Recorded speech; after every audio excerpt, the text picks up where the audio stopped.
Ladies and gentlemen, friends and rivals, my name is Jared, and with me is my harmonious friend, Ian. We will be your hosts for the episode. We are honored and grateful that you have joined us at our table. Here at the Game Table Podcast, we take a look at various board, card, and other tabletop games. We give an overview, provide a little insight on how to play, and share some of our thoughts, all in an attempt to give you an idea of how well it would fit for you and your table. Today, we will be looking at Harmonies, designed by, and I'm just going to go ahead and apologize on the front end. Might as well. I have no shot here. Designed by Johan Benvenuto. Artwork created by Meva da Silvam. And published by Libelud. That's it. There's no games on the end. It's just Libelud. How do you say it? Libelud. Libelud. Yep. Libelud. It's like a Pokemon. Okay. Harmonies is a 1-to-4 player token playing game where players are building a beautiful landscape of different terrain types to create beautiful habitats and environments for different animals throughout the game. I know that was a lot. That was a lot of words. That was a lot. Players will build and organize their tokens to score points based on their animal's specific needs, because all animals have needs. At the end of the game, players will count up their points, and whoever has the best harmony in their beautiful world wins. Wow. Let's review Harmonies.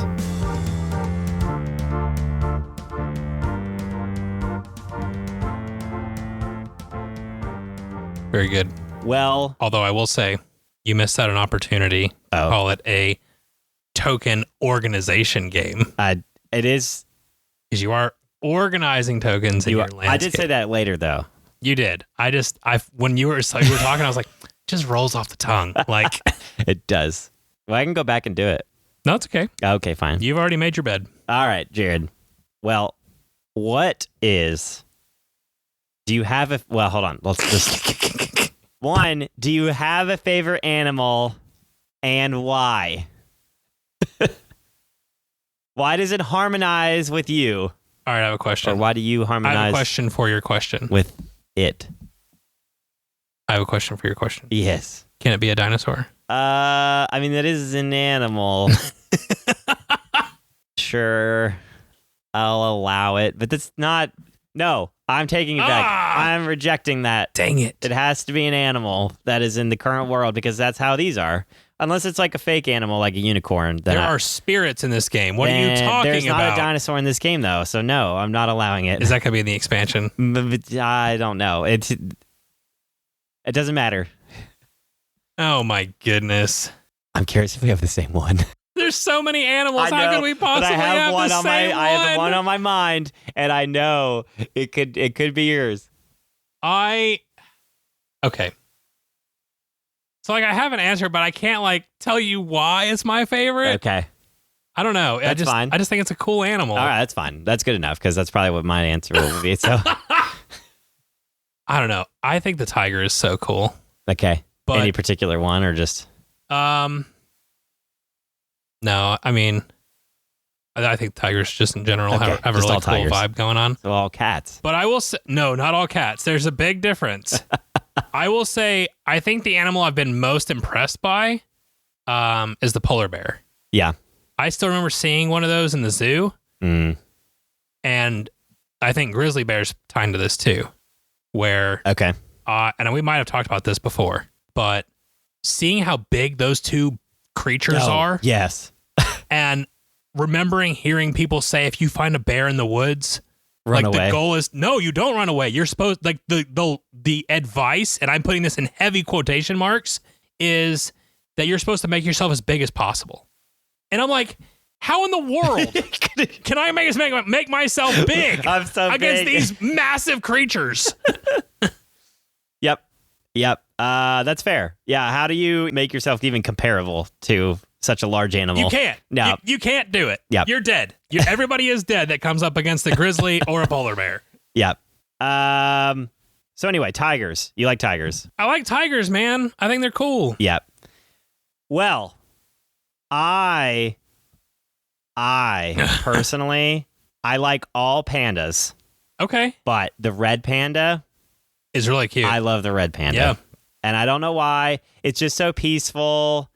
And every time I see it at the zoo, it's usually just hanging around on the branches and just chill, super chill. That's who I want to. Maybe that's what it is. That's what you want to be. I'm not that whatsoever. You want to be this chill thing. I do. I want to be. Maybe like for a day. I want to like, have zen. I can't see you wanting that forever. Right. Like if you could be a red panda for a day, maybe. Yeah. All right. Well, truth be told, the velociraptor is the coolest animal. Okay. Whatever. Yeah. That's fine. We'll cut that out.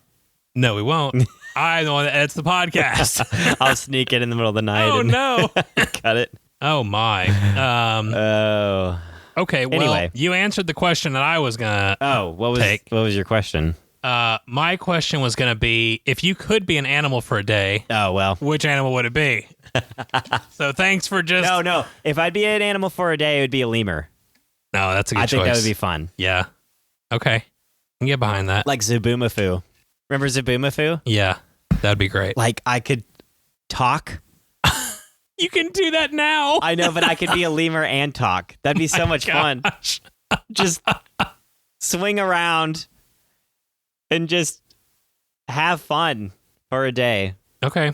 Swinging. Like Spider-Man, but as an animal.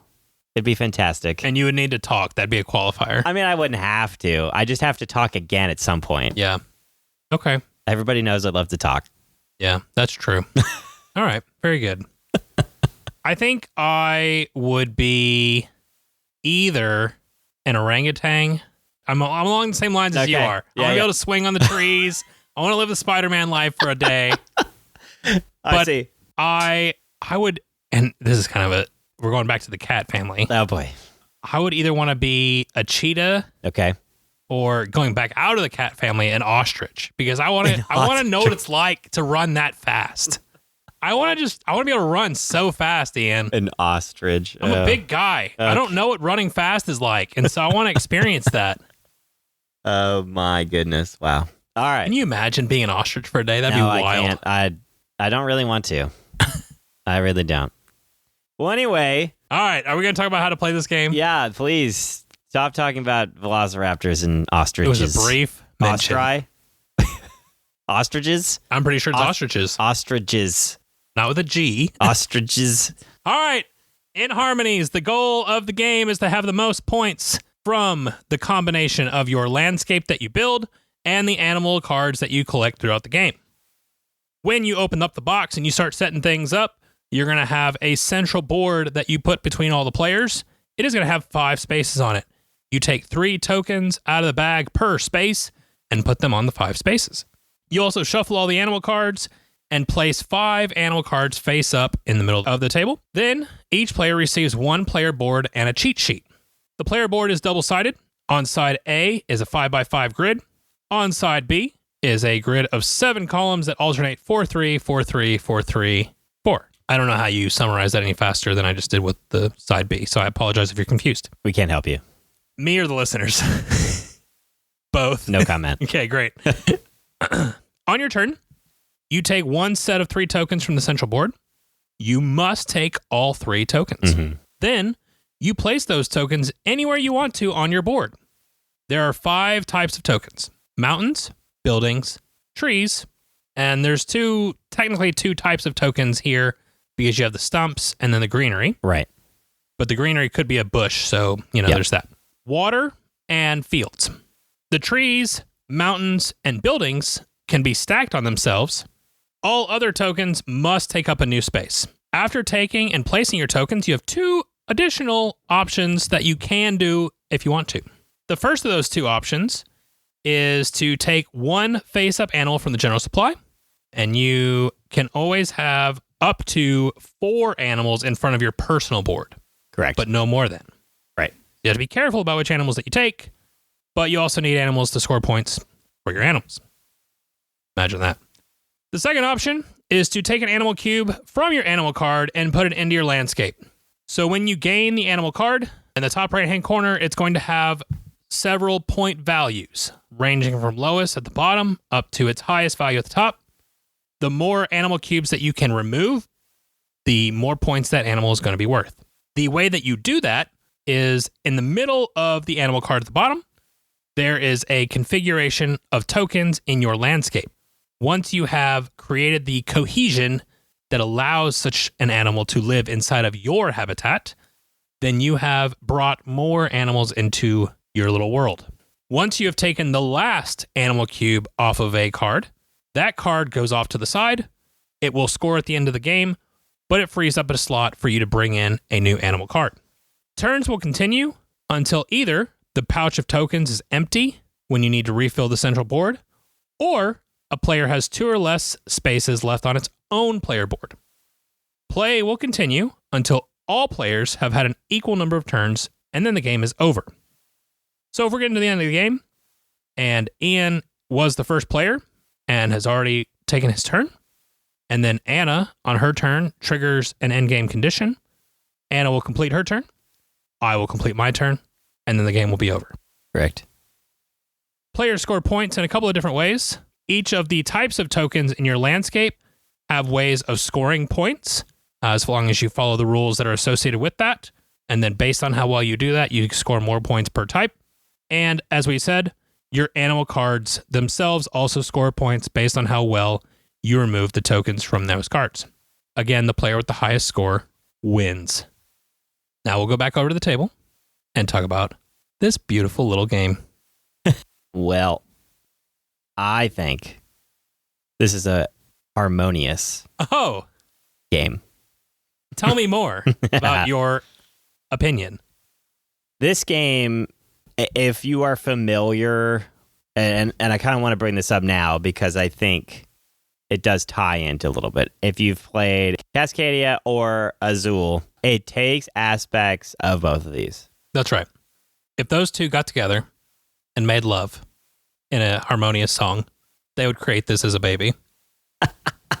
That's right. If you've played either of those, it is very similar in a way of drafting some tokens and then organizing them in a specific way on your board.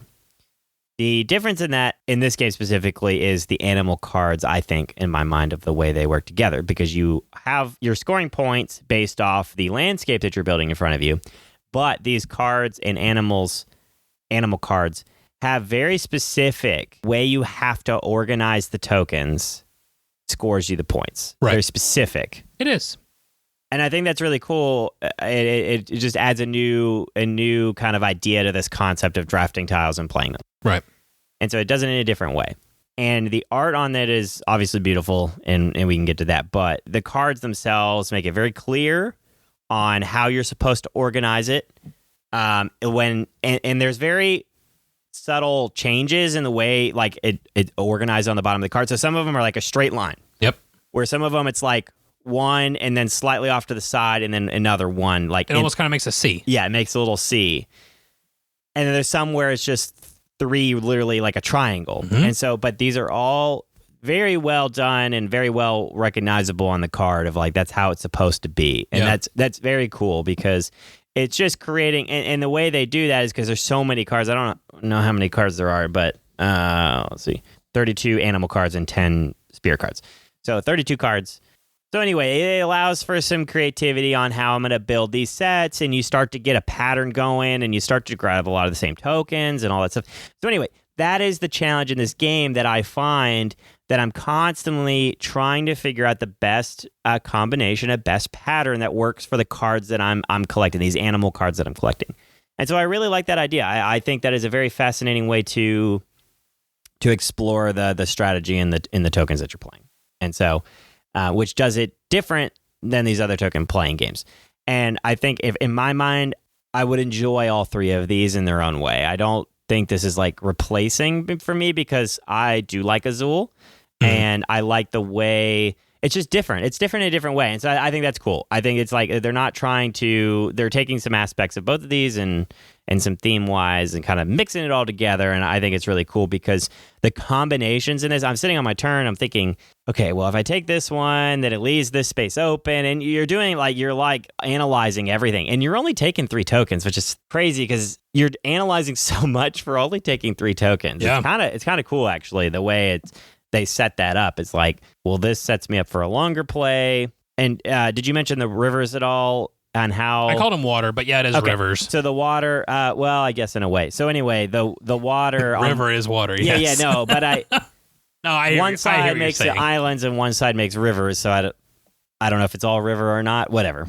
Point is on one side of the board, one connective, train of water making a river is really helpful. Where on the other side, it's kind of like multiple rivers would be really good because it's like as long as they get across the board. Well, and it's interesting, right? Thinking about that specifically with the different boards, because when you score differently based on those 2 board types, you kind of change the way that you play the game. Right. Whereas on side A, where it's just a 5x5 grid, and I score my river based on the fact that it's just a contiguous river, and that's how I get my points. Yeah. In that aspect, I'm building my landscape, and my river is just part of it. Right. Whereas on side B, the islands become the focus for building my landscape, and then my landscape kind of grows out of that. On the islands. That's right. So it's kind of cool. Very different aspects for such a minor shift. Yeah. So yeah, I do think that's very interesting how the game does that. It's interesting you say that you don't think that it replaces the other 2 that have similar aspects. I don't think it replaces Azul for me, but... So I think Azul's okay. Yeah. I didn't really see the love for Cascadia. And maybe I didn't give it enough of a shot. Mm-hmm. But when Anna and I played, I was kind of like, all right, like, it's fine. Right. But I really enjoy this. Mm-hmm. So I was really surprised. I knew going into it the first time that this was like a combination of the 2 of them. And I was like, well... So what is drawing you into this more than these other games that are similar? I think the combination of I'm building something in front of me. With Azul, it didn't really feel like I was building anything. It more felt like I'm just checking boxes, if that makes sense. Okay, yeah. With Cascadia, I kind of felt like I'm just kind of throwing stuff down. Whereas with this, it has to be very purposeful because of how tight it is. Right. So I think it steps up just a slight notch above Cascadia with the addition of what the Azul aspect, for lack of a better term. Mm-hmm. So I think it's the combination of how those things work together that makes it enjoyable. Whereas the other 2, I'm kind of like, it's okay. I don't know that I would ever like be jonesing to play it. Right. But it's fine. I see. Huh. Now, to be fair to Azul, I've only played the base original. The original one? Yeah. Okay. So I've seen... I like Summer Pavilion. That's the one I have. So I've seen you play that at JaredCon one time, and I was like, that at least looks prettier than what original like Starburst Azul was. Because that's what it was like. We're just picking up Starburst. I like Summer Pavilion a lot. Okay. I know there's a couple more now. Yeah. So I don't even. And I'm not interested in bashing on Azul. Like, I think if you like that game, I think if you like Azul, you're gonna like this game. Yeah, for sure. For sure. Yes. And if you like Cascadia, you're also gonna like this game. Yeah. So it is going to speak to a large portion of the gaming community. Yes. If I think you are into those games and your group or you and your whatever. Yeah. This game would be for you. For sure. Because I think it fits right into that. And honestly, that it fits into a very large group of players in the gaming world. Some gamers like heavier stuff, but games like these that are less than 30 minutes, 1 to 4 players, easy to learn. So it says 10 plus. I mean, how do you feel about that?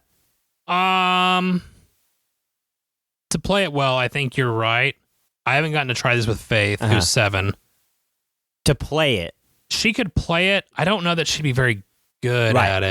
That's the trick, because you just we played a game before when we were this. Playing, you said you weren't good at this. I'm not good at this game. So that is fascinating. But no, I think you can play this game. I just don't know how. You would have to really play it a couple times, especially as a kid, to really start to be like, for a kid to really lock in on, okay, I'm going to build a river, But I think like if I sat down 4, 8, or 9-year-olds and just taught them the game, they could all play it. Yeah. Yeah, I think and so. pick up the concept fine. Exactly. It's again learning The how to subtlety use the and the subtlety of learning how to use the whole board together and stacking your points. Yep. So that I get. There's a lot. There's a lot of depth. Yes, there is. So, the depth here, like you're saying, I think you can play it and play it fine. But to really start to get good at this game, you do have to play it a couple more times because you start to I think knowing some of the cards is really helpful because they're not all this. Every card's different. And so to know the patterns out of those 30 cards would be helpful. The more I don't know them all yet. And so it's a little bit still challenging because you're like, okay, I know there's a card that has, 3 fields next to, 3 fields and a tree or 3 fields and a mountain. But if I've already seen 2 cards that aren't those, or like it is 3 fields, but, and I guess to be clear, on each animal card, the animal token that you place is different on those cards. So sometimes you'll place your token on the tree, where on another card, it's almost the same exact pattern, but the token will go on the field. Yeah. And so there is a little bit, again, knowing the cards would be helpful because you're like, okay, I can't put all these tokens on the fields because I need them for something like more other cards. I don't know. I'd have to look through. I haven't to know, okay, there's a lot of cards that the token goes on this or this. I'm curious. See, that's interesting because I don't even know if that would really play a huge factor to me unless we were playing a 4-player game where I know I'm going to see most of the deck. Because in a 2-player game, I don't know that we get through more than half the deck. Right. And so I can't bank on seeing, because I've got the 1 field and 3 stone right next to it. Yeah. I can't bank on the other one coming up. Yeah. Because now I'm depending on that and the right tokens coming out of the bag, which is also a random pull. And you don't see all the tokens in a game. Exactly. I do think it is, again, the depth here. The more you play it, the more you recognize what generally good token placement would be. Sure. I would agree with that. And so where, okay, I can't put, a couple of these right next to it because it's going to lock me in for something. I won't be able to stack some tokens later. Yeah. I won't be able to put a house here or whatever, or build, like the housing, building, whatever. It's a building is what they call it. Okay. So yeah, no, I think that's where this depth is that, yeah, you really start to kind of find your way the more you play it on what works well, which I think is really nice. Yeah, because it's interesting, right? Because especially your first couple of plays, your first play in particular, all you have that you are really seeing is this blank canvas. Yeah. And 15 different ways to score points. Yeah. So you have to go through game 1 with this. This is just a trial and error. We'll see what happens. And then you get like 2/3 of the way through and you're like, I want to start over. And so you finish out that game. And inevitably, I've not had a game where someone didn't say, can we please run that back? Yeah. Because I want to try it again now that I see it. Right. So it does have its learning curve, not because of the game mechanics, but because of the depth that we've been talking about. Yeah, there's a lot to learn, which is good because when you're talking about a game that has a lot of simple aspects, sure, it'll run its course very quickly if it doesn't have any depth. And so this does. It's got a lot of depth hidden within the terrain of it all. So, which I'm just reading. This is funny. It's on the back of the box. It says a tactical game where each of your choices will be decisive. Oh, so that's true. Yes, that's fair. So, I mean, if we're talking about, is there anything else you want to say as far as like the complexity here, or not the complexity? No, I will say one other. We always start with mechanics that we like. Yeah. One thing we didn't talk through in the how to play is that you can add on these nature spirits. Yeah, so it's game. just another, I think there's 10 of them, and you would deal 2. You deal 2 to each player, and they pick one. Yep. And it adds, it's not really an asymmetrical power so much as a asymmetrical scoring for each player. It adds new scoring specific to that player. As long as you complete You have to do it. Right, but I don't know why anyone wouldn't do that. Yeah. So it just adds a little bit extra, which I like that, especially in these smaller games, which are very straightforward. it's nice to have okay, now that you've gotten it, here's a little bit extra. Yeah. It doesn't really change the game, Exactly. but it allows for new flavor. It did not change the game. It just added, it kind of honed in on something that you could focus in on. I actually really liked it. Yeah. I have a hard time in games and in real life of just having this blank canvas and being like, what am I going to do? Right. Well, how do I do this? Right. But then with something to be like, okay, I have this animal. I had the lion spirit in the game we tried out right before we played. And I was like, okay, I know I want to go for yellows because that's going to give me a lot of points. Exactly. So right there. Yeah. Right. And mine was, I don't even know the water. Yeah. I don't know what the spirit was. Oh, okay. I don't even remember. But anyway, yeah, it gave me water. So I started grabbing some water tiles and that scored me some points. So speaking of the cards and tokens and everything, the components are phenomenal. I half agree with you. Really? Yeah. Is it the cards quality? It is the card quality that I'm. Yeah, okay. And it's not the art. No. I guess I'm more talking our art specifically on everything is great. Yeah, the art's awesome. Yeah. They did a really good job.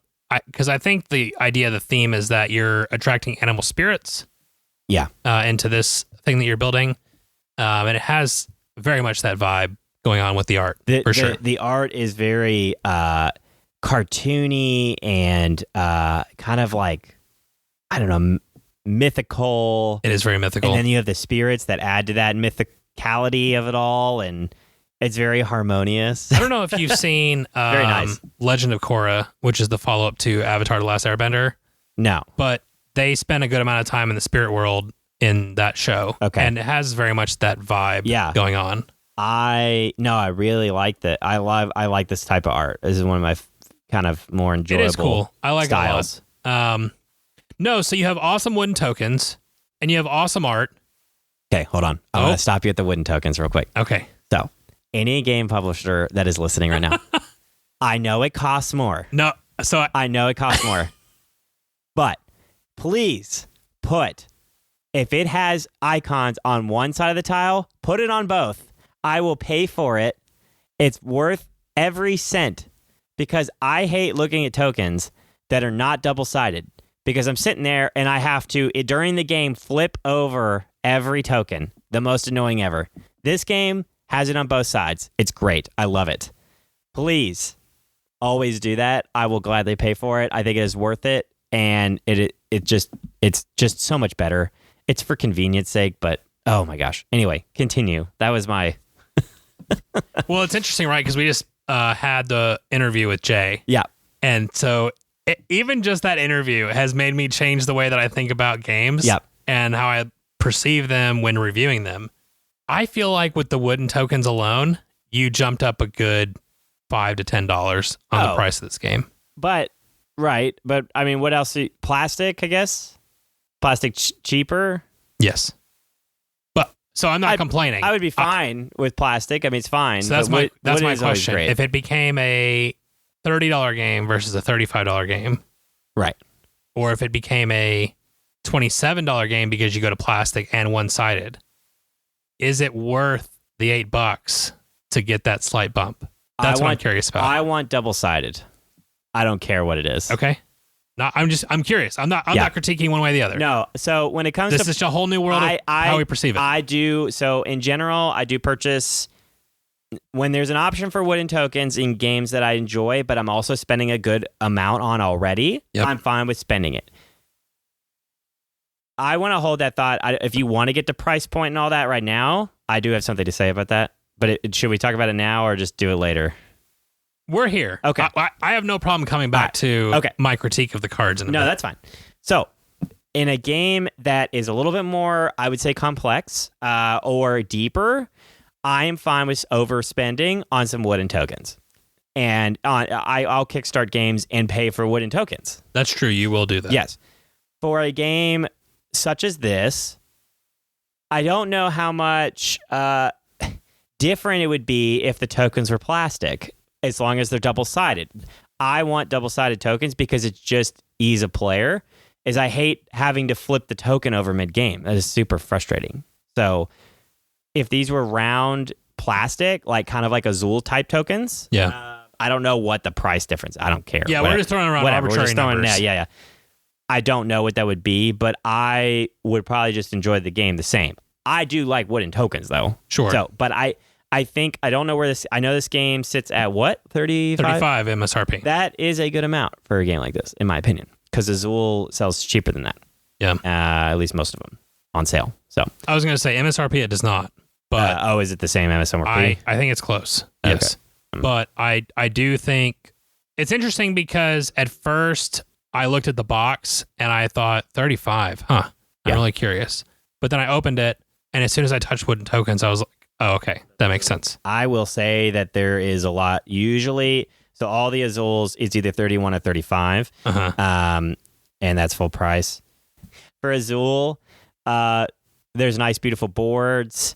And then there's usually like there's a bag, but also like a tower. So there's a couple more pieces. Like you're getting a little bit more in a Azul box, in my opinion. Sure. And it's plastic. So here's where I would spend more because I'm good with, I actually think I'm good with the price point, and I'm good with the wooden tokens. Like none of that's a problem. Yeah. But so this copy, and I'm assuming it's across the board because why would it not? This copy has boards that are already slightly warped. And these beautiful artwork cards also have warping in them already. Yeah. I don't understand. I think that I would prefer to have I hate board warping. I mean, to me, that is a no-go. It really frustrates me. I agree. Especially when you're putting something on the board. Yeah. So from that aspect, it's kind of a downer to me, especially when you've, like, part of the draw of this game is the art. And the theme. Exactly. Like it's this zen, harmonious artwork. And I'm like, oh, but there's this warped card and there's this warped board and that sort of thing. The card quality, is it Tarot size? It is Tarot size, which I'm a big fan of. Yeah, I love Tarot size because it makes it bigger. But they need to be a little thicker probably. Yeah. That's right. Because basically I was looking at it, I was like, you have to sleeve this game. Yeah. Immediately. For the sake of the cards. Yeah. But that shouldn't be expected out of the gate. So not brand new. No. Yeah, this is brand new. And we've played, I think I've played this copy at least 6 times now. And this is from a friend of ours that let us borrow it. Yeah. So I know they've played it 6 times or so at this point. Right. But like when we took it out, it already had that. So after 6 plays at most, you have that experience. Right. So that, I don't know. I mean, I'm being nitpicky or whatever, but do you have other good things you want to say about this game before I move into some other things that I would nitpick on this? The simplicity of design of the artwork and the boards and the tokens, very well done. I agree. Very self-explanatory. Everything is not, there's no confusion.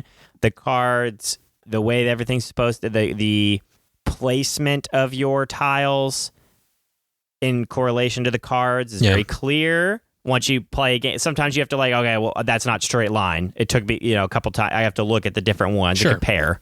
Once you figure it out, it's easy.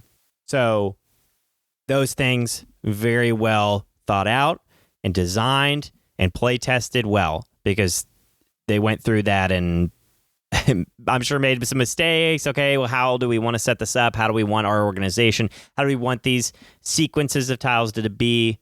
They did a great job. Yeah. Especially the balancing of where the animal tokens get placed on the actual terrain itself too is also excellent. So I do want to mention that because it's very well done. Sure. It was. And I love that you can rotate the configuration any way you want to. Mm-hmm. Like it's not limited to the one picture that it shows on the board. Right. It's not like so. An example is there's like a mountain, but on the picture it's 3 fields on the bottom side of it. Yeah. That's fine. You could do it the other way of that, or the sideways, or left and right. As long as it's a mountain basically in the middle, you're good. Exactly. So I really like that. Yeah. And then you can put fields on both sides. Exactly. And yeah. So it's very well thought through in a way to be like, this is how it looks in front of you. And they make it look easy. It's easy to see. It's easy to see what this looks like. Yeah, it's interesting, right? It's almost like I'm zooming in and out on a tablet and like using my hand to turn it. Yeah. Yep. Okay. So the other thing I don't like about this, well, it's not that I don't like it, because in a way it creates tension. But if I was designing it, I think I would do it a little bit differently. I think that there are games, especially in a 2 or 3 player game, where the animal cards in the middle stall out because the cards that flip over just don't coincide with what anybody is building. Yeah. And it usually happens about halfway to 2/3 of the way through the Where game. somebody already has 2 to 3 cards in front of them. They're working on their own thing. Yeah. And then they look at the middle. They're like, well, I want to take something, but there's nothing fits here. And you're right. And I'm not going to risk losing that last spot just to take an animal for the sake of it. So for me, I wish there was some kind of a card drops off after each player's turn to where there's some kind of way that the middle board is getting a refresh and feels clean. You could house rule something, I'm you sure. You could. Absolutely. I don't know how. I mean, my fear in house ruling is I don't know if it's balanced or not. So maybe they tried that and it didn't work. But I wish there was a way to reset the middle because I get that you got to kind of work with the tokens that come out, but the cards could give a little more life to the game. And I know people could push back and say, oh, well, you got to work with what you got kind of thing. And that's fine. But when a main draw for me as a player is watching this thing in front of me build up, I want to feel like I'm actually creating something that I want to create and not being forced to adapt all the time.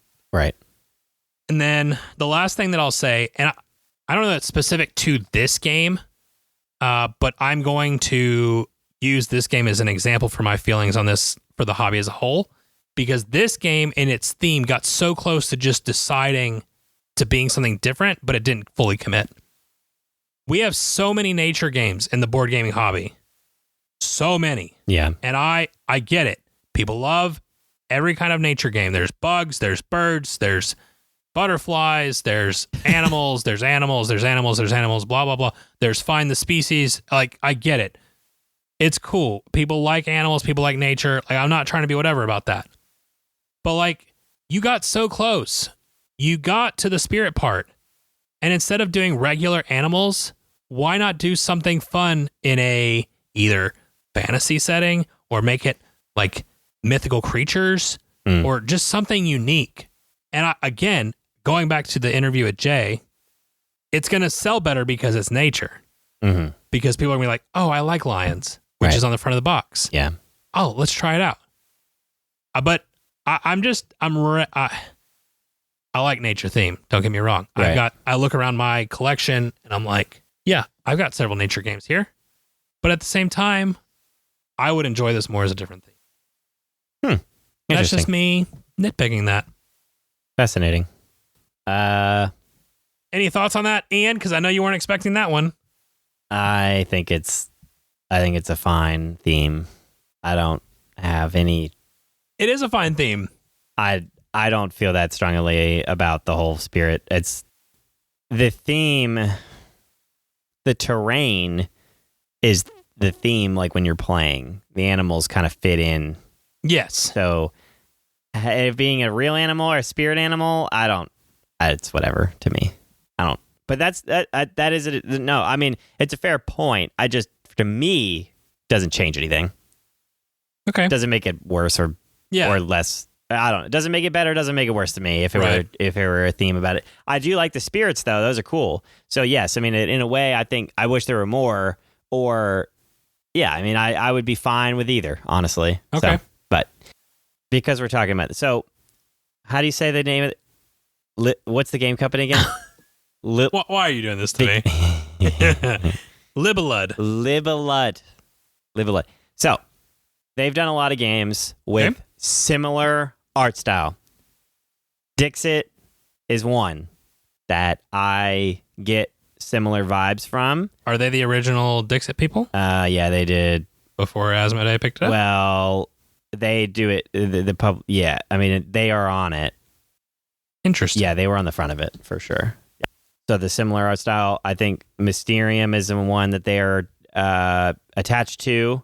That's very much in the Dixit vein. Yes. And they like the tarot-sized cards in a lot of these games, which great. Big fan. Yes. These card qualities are not as good as those other games, in my opinion, though.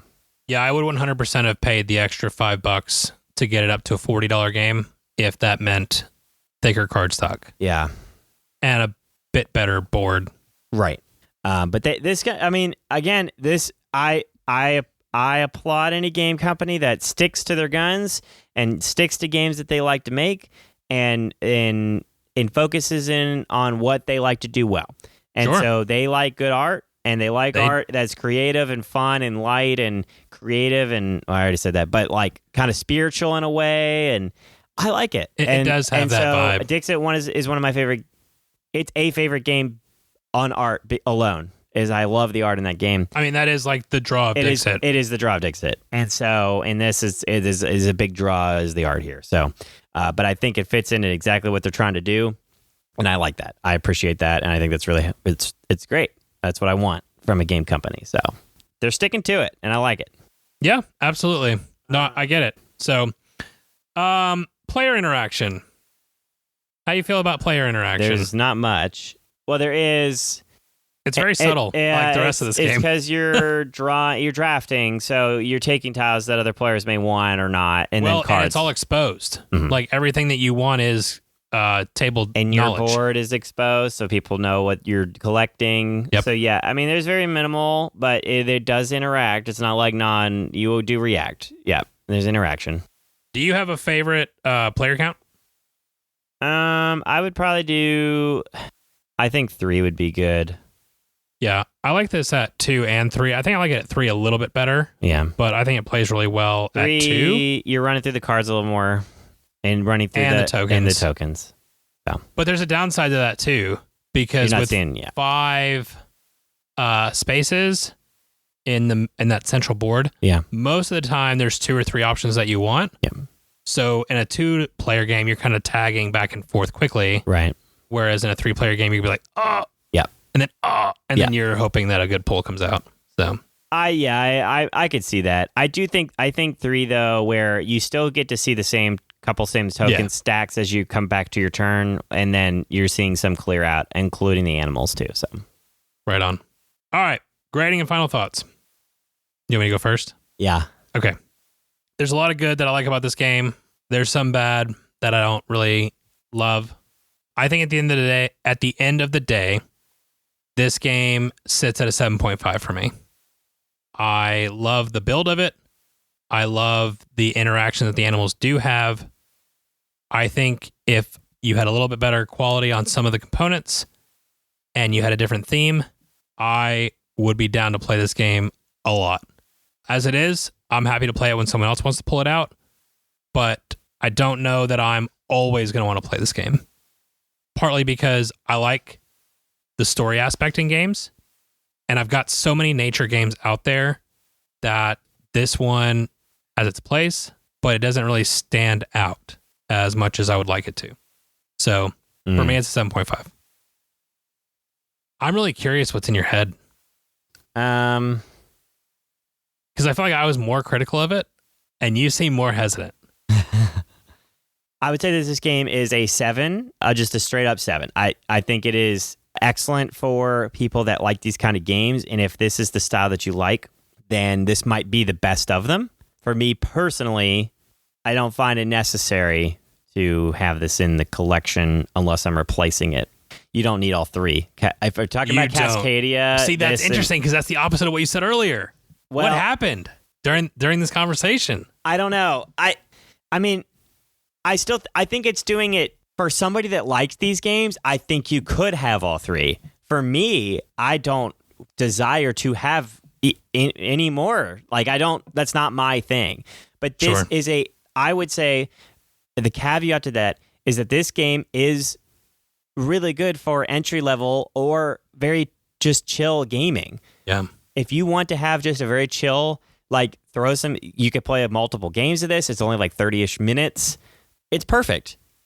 That's not the type of gaming that I do, so I don't need more than one of these games. But if you already have Cascadia or Azul and you love it, this would fit perfect. Buy this and see if you like both. I don't know. I feel like they could both have their space because they are different, like the way they play. But for me, and I know that sounds it's two conflicting ideas. If that makes sense, it is what it is. Yeah, if that makes sense, I'm trying to make it make sense. Like. It's just Azul is doing similar things, so I just don't feel the necessity to have more than one. But for me, because that's just not my gaming. But if you like Azul and you like I could see the other side of that. The other side of that is if you like that style of game, you will like really, really enjoy this. And I feel like that hits a lot of gamers. This game is highly rated on BGG and does really well because it's quick, easy, has really good art, and easy to teach and learn. Sure. Those are excellent qualities in a game. And so that I desire that in all my games. So I think that fits really well. And then I'm trying to, I guess, not have conflicting ideas here. For me personally, it's not something that I would add, but if you like some of those other games, I think you could definitely, it can have space for sure. So I will just end with this tidbit, and I add this tidbit with a massive grain of salt because BGG scoring is kind of whatever. Right. But the number 1 and number 2 game in the abstract category rankings. Yeah. Cascadia and Azul. Yeah, exactly. They're the top 2. I think this one's climbing very quickly. So it's a 2024 release, and it's number 7. Yeah, this might take it over. So it's just very interesting that mom and dad are watching the little kid grow up, and it will join it soon. I think this might take the top spot. What's the top spot right now? Azul? Cascadia. Oh, Cascadia. Okay. Which I'm not surprised. Yeah. A little bit. Cascadia Better caught theme, fire. more interesting theme than Azul is. I mean, Azul rode the wave for a while. Yeah. Because there wasn't really a lot like it when Azul came out. Exactly. And I think that's the only reason it's really still there. Yeah. But the one you mentioned, Summer Pavilion, is 5. So it is adapting, which is nice. Yeah. Interesting. Yeah. Yeah. I'm toying with like one more thing that I noticed, and I'm like toying asking you. Okay. So I thought I'd mention this. Okay. In the abstract category, Acropolis is ranked 14th. I mean, that would be the best of them, in my opinion. Okay. So, Acropolis is way better. My question is not so much the thought of the ranking. Do you feel like having Azul and Acropolis are different enough that you can keep both? So Acropolis has a lot more strategic takes than, and I think all of these. So the way, so you, and it's not just one, it's not like just one tile. The tile itself, all the tiles are different because they each have multiple different things on them. Sure. And then there's the vertical stacking, which this does have, but not in the same way. It's nowhere near as challenging as Acropolis. Yeah, there is way more depth in Acropolis in my mind. I consider them that's like taking a game like this to the next level as Acropolis. So if you like all these games, then you listen to our review of Acropolis because we really both enjoyed that one. But no, I don't consider those kind of the same vein because this is more entry level to me. I don't know if this is sold in your big box stores, but it should be. Very much fits. I don't think it is yet. It should be. They need to. They're missing an opportunity because this would fit with so many people that I know. Sure. And they would enjoy this. And I think families and all that. This is a good game. So I hate to give it only a 7 because I do think this would do really well. And this is a great family game. This is a very, very, very good family game. No, I'm very intrigued to see how Faith and Joy take to it. Yeah, this would work. This is way better of a family game than Acropolis. Not that Acropolis isn't a family game; it can work. Yeah, but this is easy. This is so much easier to teach. So the people that I borrowed this from, the wife is not a gamer. Yeah, at all. Like she avoids board games. Exactly. And he told me the story. The reason that they have this game is because they were in a board game store. He was buying some Magic cards. Yeah. And she happened to catch the art of this game. There you go. And she was looking at it. He was like, do you want to try it out? Yeah. And she said yes. And I was talking to them the other day, and they were just like, yeah, I really like it. She likes it, though? Yeah, she's a big animal fan. Okay, well, there you go. So it definitely can draw in people who are not. Well, yeah, that's awesome. There you go. That's so awesome because that's where I think this sits. And that's part of the extra 0.5 for me, I think, is that it is so approachable. Yeah. So, yeah. Anyways. I'm going to stop because we're coming up on an hour. Yeah. And I agree. so, but hey, with that idea in mind, listeners, thank you so much if you've made it this far or however far you made it. It is very much appreciated. If you have feedback or want to give us your thoughts on the game, we would love to hear from you. Links to our socials are in the description. And if you don't like socials, I totally get it.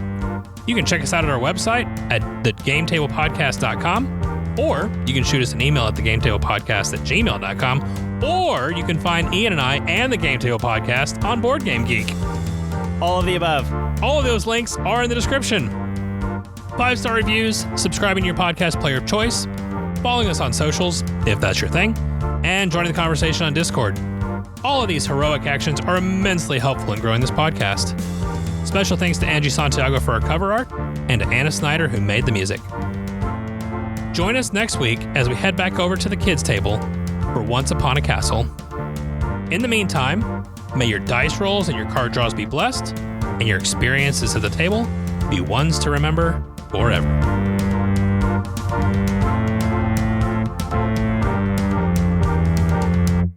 And live in harmony. Harmony. Oof, there was no harmony there.